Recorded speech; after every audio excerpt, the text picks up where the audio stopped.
Everyone, coming to you again with another Classic Movie Monday as we go into this last week before I have to return to normal daily routine life, meaning that I won't be making videos after this week. So week number 4 is basically where I'm going to leave off for this winter-esque break. I really enjoyed it. It was a lot of fun, and I feel like I'm getting better as I go on, so hopefully I can just continue on that path. But I'll get more into that towards the end within my last video and sort of explain what's there is to hopefully come.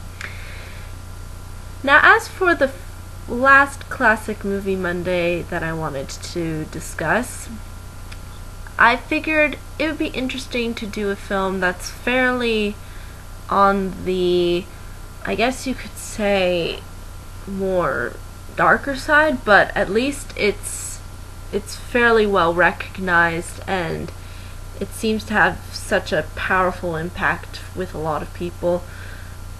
And that film in particular, as you can see from the title, is Schindler's List. Yes, Schindler's List. Probably one of Spielberg's biggest and most powerful works, I guess you could say. It does seem like a lot of what Spielberg does is fairly unique in its own right, but it seems like a lot of people usually like to associate him with this film for whatever reason. Hello. Nighty night. Sleep well.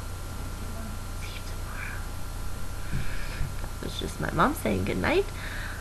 But back to Schindler's List.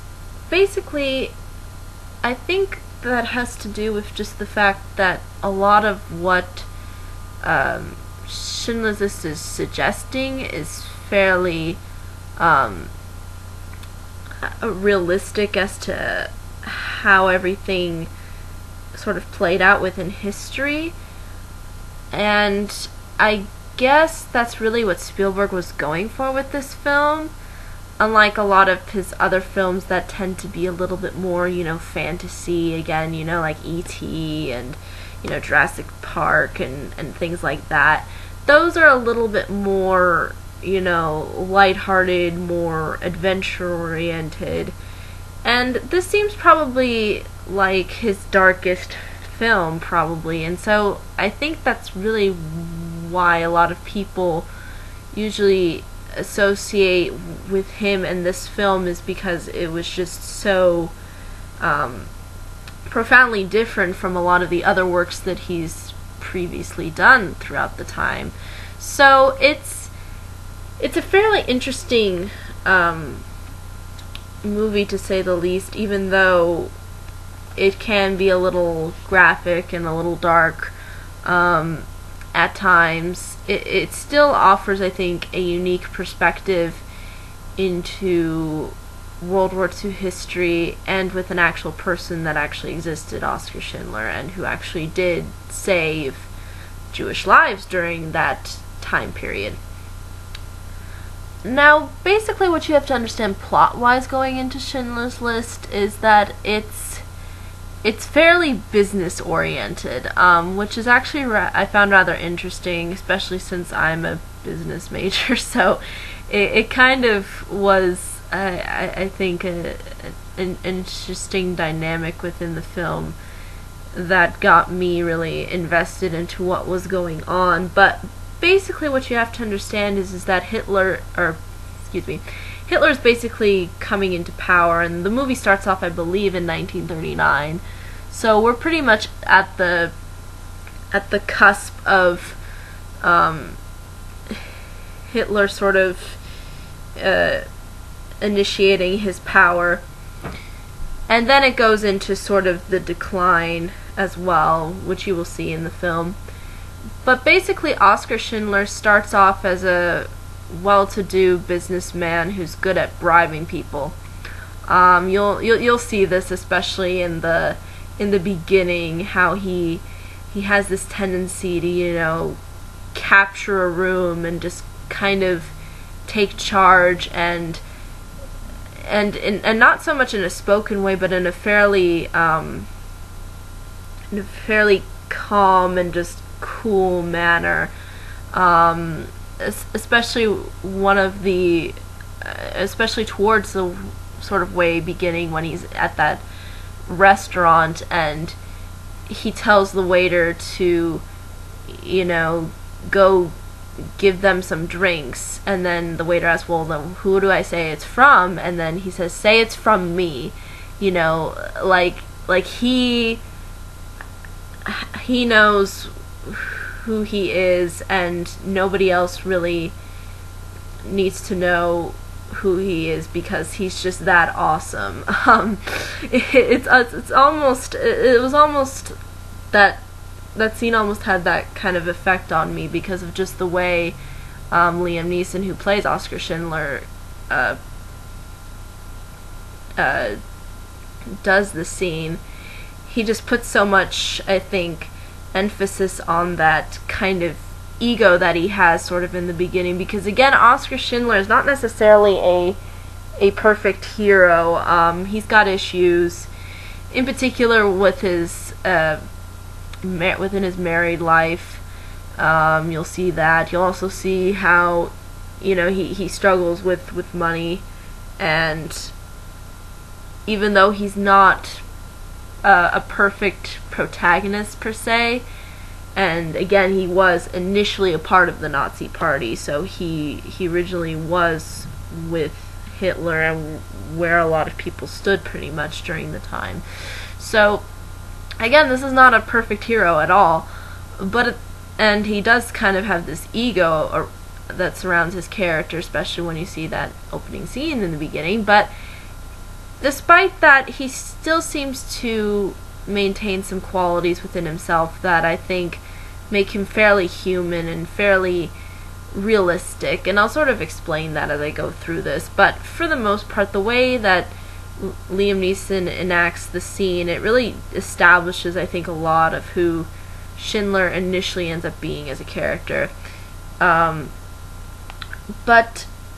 for the most part, that's really how it ends up happening. And during this time, and since everybody's sort of preparing for war, Schindler has decided to run an army mess kit factory, and basically he's kind of lost as to how he wants to really go about running the whole place. So he hires a collaborator named Itzhak Stern, and he's played by Ben Kingsley.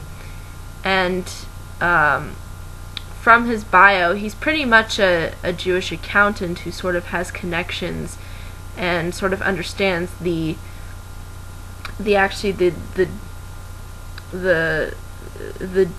Jewish business community. And the interesting thing too to notice is that a lot of Jewish people sort of in the beginning, before Hitler implemented the whole final solution and the camps, is a lot of them were put to work basically, and were designed to basically just sort of be slaves, in the same way as maybe the United States, taking Africans and using them as slaves. It's sort of in that same way. Just taking them and making them work very hard, and at the same time also threatening their lives in the process, because they were kind of sort of treated like property, and you'll kind of see this throughout the film, and it does seem to have that same effect as you would seeing in the United States, how we treated African Americans in the 1800s. Even though they are distinctly different, there's still this kind of similarity into using them as essentially a cheap labor force. So that's an important distinction to know as you're going through this film. And for the most part, it does seem like with the help of Stern and Oskar Schindler sort of working together, and it's sort of interesting to see how their relationship sort of develops throughout the film, and you'll get a sense of that as well.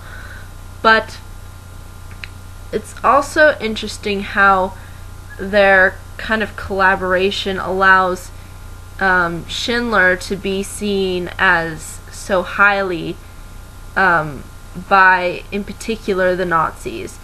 And they think that the whole operation that he has pretty much is genius, and and they basically use his stuff because again they're making mass army kits pretty much, or army mess kits, so it does make sense that they would really value his business. And what ends up happening is this is where we get sort of the big introduction to our main villain, or antagonist you could say, and his name is Amon Goethe, who's actually a real person. And again, pretty much all of the characters that I'm mentioning off were actual real people. As to whether or not they're portrayed accurately, I can't 100% say, but I think Steven Spielberg was going for a more realistic approach. So I think as far as movie-wise is concerned, it's probably one of, if not one of the most historically straightforward movies for the most part, I think.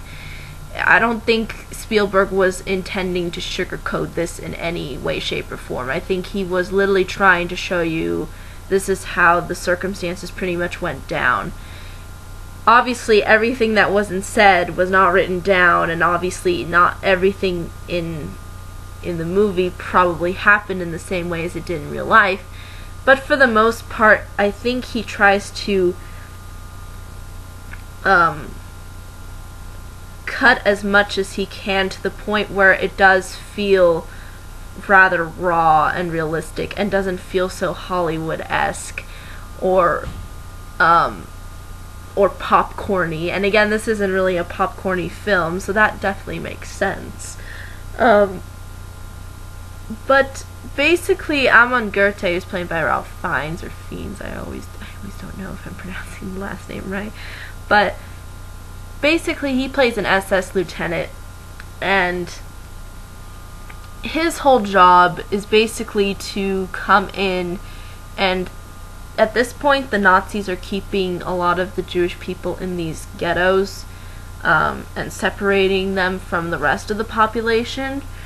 And basically he comes in ordering everybody to get them all out, and in doing so, in the process, they basically kill off whoever they feel like. This is really the point in the film where it really highlights the cruelty of the way the Nazis treated the Jews.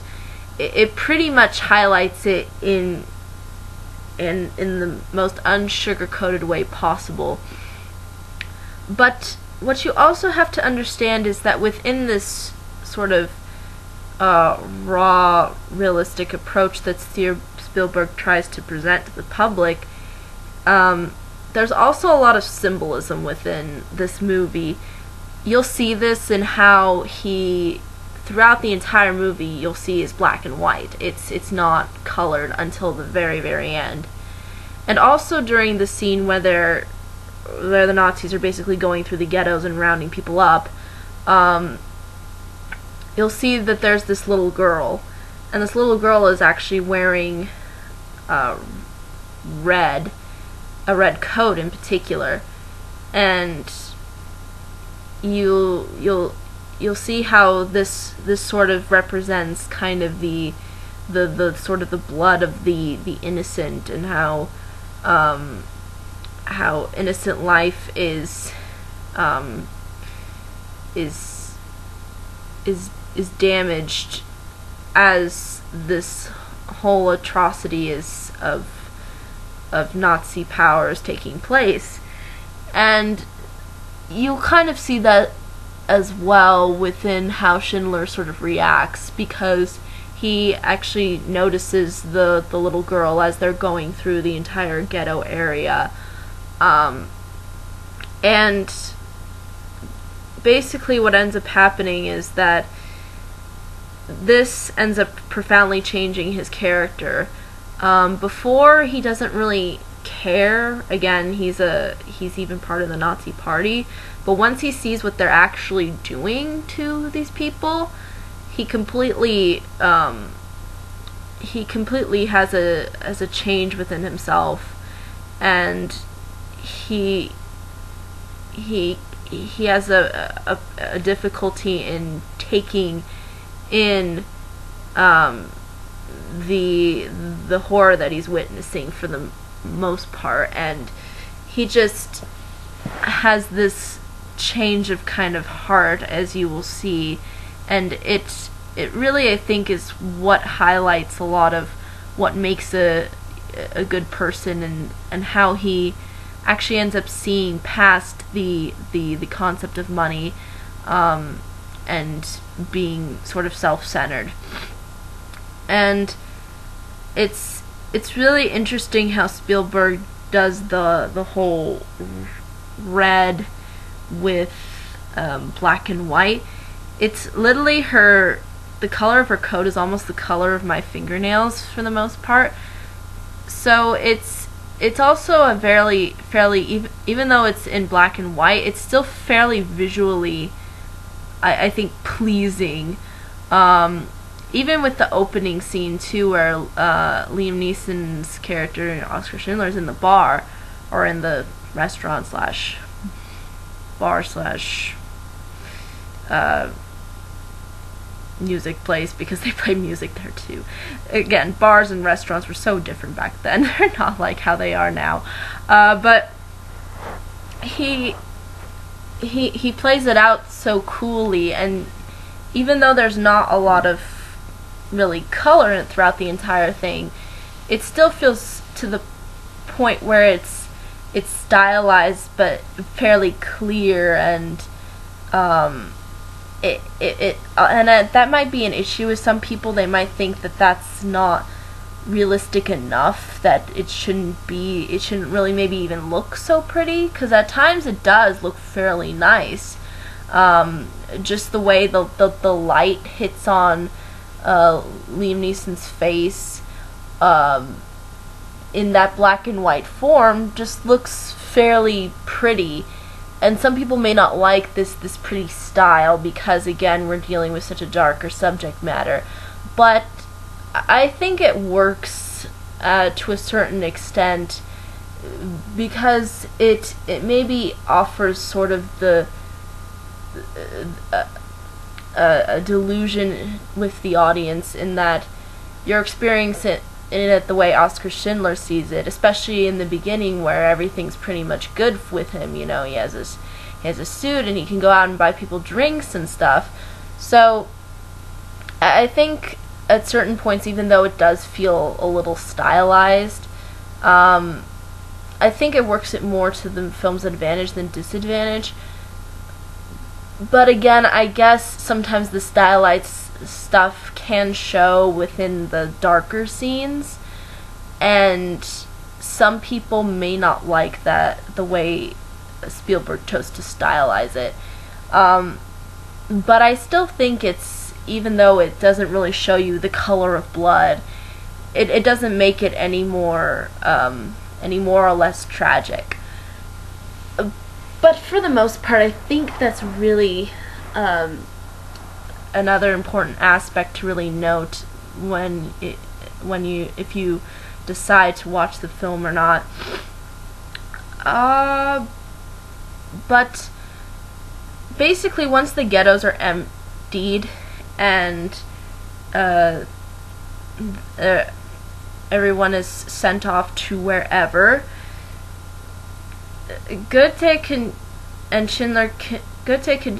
Schindler continues to bribe Goethe, the villain here, played by Ralph Fiennes again. Just mentioning it again, so in case anybody forgot.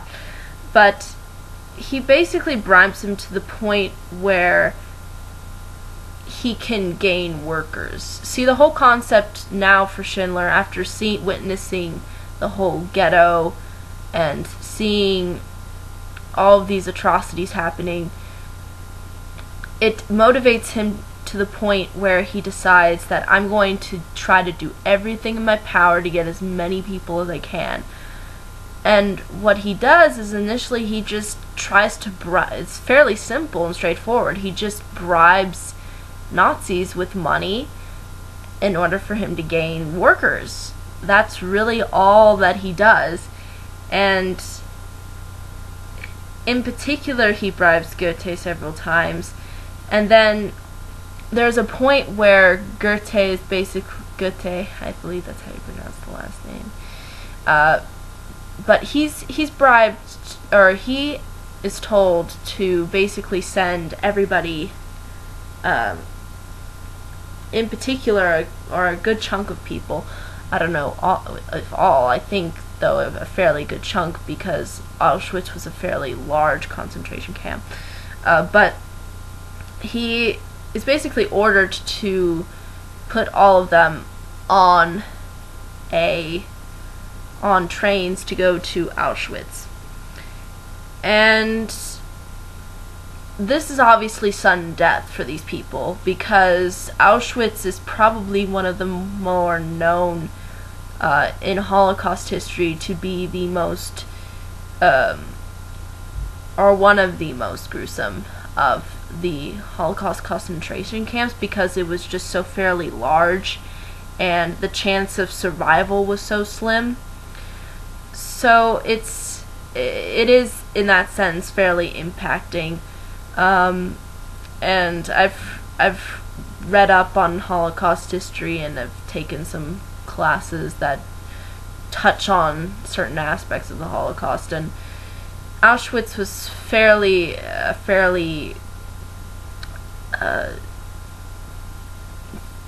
hopeless place for the most part. So Schindler and Stern, kind of knowing this, decide that they need to get as many people out as they can. So basically, Goethe takes on Schindler's bribes, but he says, you're gonna have to pay me a lot of money. So he ends up giving basically Goethe the money. In exchange, he gets to save Jewish people. And ultimately, he ends up saving, I believe it's 1,100. Yes, 1,100 people. And that's really all that ultimately ends up resulting.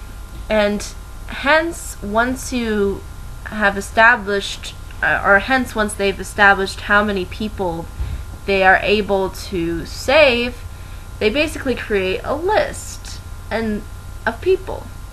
And this list of people becomes Schindler's List, hence the title. That's really ultimately how this whole plot breaks down for the most part. But I don't want to give too much away within it, because there is also a lot of other things that kind of fill within the plot that I haven't really mentioned. But this is really basically all you need to know going into it, is that due to the circumstances and due to the ability for Schindler to have some kind of power to save people, he ends up doing so. And it kind of just goes through with you to the end, sort of the history and what ends up happening after the whole war and such. But really, for the most part, that's all you need to know of the film as a whole. I think also what people like a lot about this film in particular is the acting. I mean, Liam Neeson just steals the show. So does Ralph Fiennes as the villain too, and or antagonist, however you want to put him. And I think there's just a lot of heart that was made within the film, and you can tell when Steven Spielberg is when he goes up to receive his award for Schindler's List, you can just tell how much the film has impacted him in particular, and how it relates so much to sort of his history, and it's really interesting to see that sort of unfold, and it's nice to see a director who's so passionate about his work, because you don't really see a lot of directors do that a lot, and it's nice to see a director do that for once, because it shows that he does it for the passion of it, and not just the money, which is also fairly nice, and I think really is a part of what this film is really trying to say, is that even though, you know, business is about money, if you have power within business and you can help others, then you can ultimately change the world. And ultimately, even though Oskar Schindler didn't save everybody, he was still able to save some people, and now I think it's 6,000 people are now like living descendants now who were technically Oskar Schindler's workers. So really, I think that's fairly telling in how impacting one life can have on so many other lives. And what I really like too about Oskar Schindler as a character is that even though he is flawed, I mean, he is a flawed guy, but it's so interesting to see how sensitive he becomes when basically he saves all these people, and Stern kind of tries to thank him, and Oskar kind of goes, I could have saved one more, I could have done something more, and literally the way he reacts just reminds me of how I would react, because I would think that whatever I would do in those kinds of circumstances, and if I were in those kinds of circumstances as Oskar Schindler was, I would be thinking that same way, and that I would think that what I would have done wouldn't have been enough, and I would have asked, why couldn't I have done more? Why couldn't I have done this? Why couldn't I have tried to do this?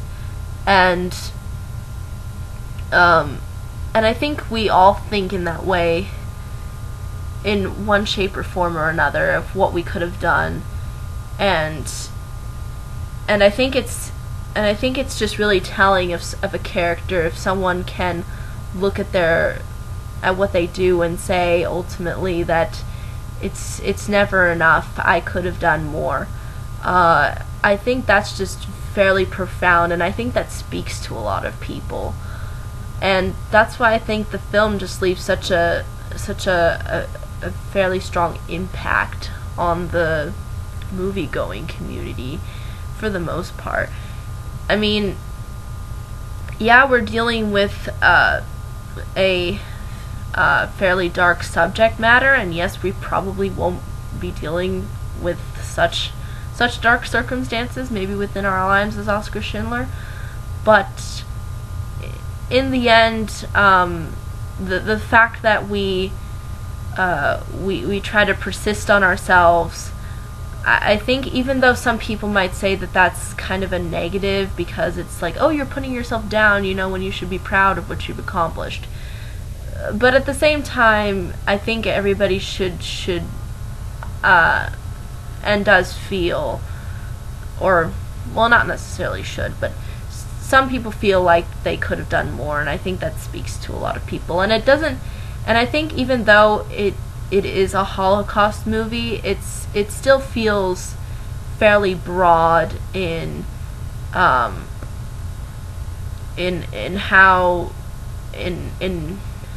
in how the concepts fit in, because you can pretty much apply it to anything that's happened within your life and go, what would I would have done, and could I have done more? And I think if we ask these questions, I think that's a part of us that makes us sort of human in that way, and makes us understand our flaws and maybe our incapabilities as human beings as much as our capabilities as well.